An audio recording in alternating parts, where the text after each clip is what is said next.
Hi friends, welcome to సాత్విక kitchen and vlogs.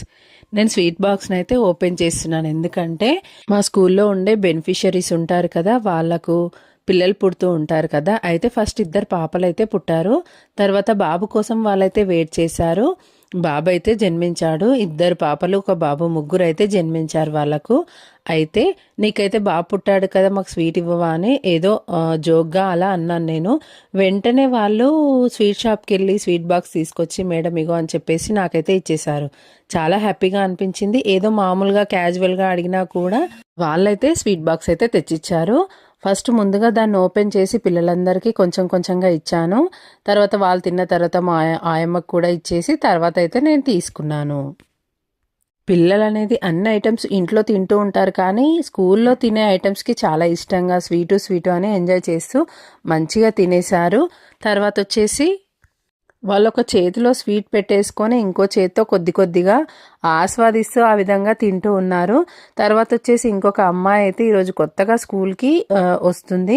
అయినా కూడా మామూలుగా స్కూల్కి వచ్చే పిల్లలు కొత్త వాళ్ళు చాలాసేపు ఏడుస్తూ ఉంటారు, కానీ ఆ అమ్మాయి మాత్రం అసలు ఏడవకుండా మంచిగా కూర్చొని మార్నింగ్ నుంచి ఈవినింగ్ వరకు అలాగే ఉంది.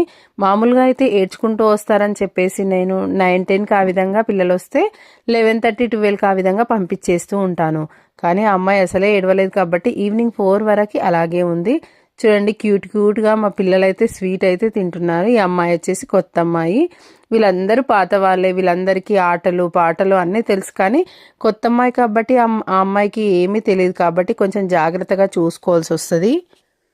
పిల్లలు ఫుడ్ తినే టైంలో కూడా చక్కగా వాళ్ళ దగ్గరనే కూర్చొని కొంచెం తినేటట్టుగా చేస్తూ ఉంటాము. ఎందుకంటే లేదంటే మనం ఎటైనా బయటకు వెళ్ళిపోయినట్టయితే వాళ్ళు తినకుండా అలాగే కూర్చుంటారు. కొంచెం మనం మోటివేషన్ చేసుకుంటూ తినండి అని కొంచెం భయపెడుతూ ఉంటే వాళ్ళు తొందరగా అన్నం అయితే తింటారు. ఈ అమ్మాయి కొత్త అమ్మాయి ఎంత అల్లరి చేస్తుందో అనుకున్నాను, కానీ మంచిగా అన్నం పెట్టింది, మొత్తం తినేసి సెకండ్ టైం కూడా పెట్టించుకొని హాయిగా తినేసి పడుకుంది. మధ్యాహ్నం టైంలో పిల్లలు తిన్న తర్వాత ఒక 1/2 అవర్ వరకు వాళ్ళకు ఆడిపించిన తర్వాత ఒక 1.5 అవర్ ఆ విధంగా పడుకోబెడతాము. ఆ టైంలో చక్కగా పడుకొని వాళ్ళు వేసిన తర్వాత కురుకురే ఉంటాయి మా దగ్గర, కురుకురే పెట్టేసి చక్కగా పంపించేస్తాము. అయితే వాళ్ళను పిల్లలందరినీ పంపించేసిన తర్వాత మా స్కూల్లో కొంచెం డోర్లకు మధ్యలో కొంచెం సందులాగా ఉందని చెప్పేసి సిమెంటు ఇసుక కలిపింది ఉంటే తెచ్చి ఈ విధంగా అయితే వేసుకుంటున్నాము. వీడియో నచ్చితే సబ్స్క్రైబ్ చేసుకోండి.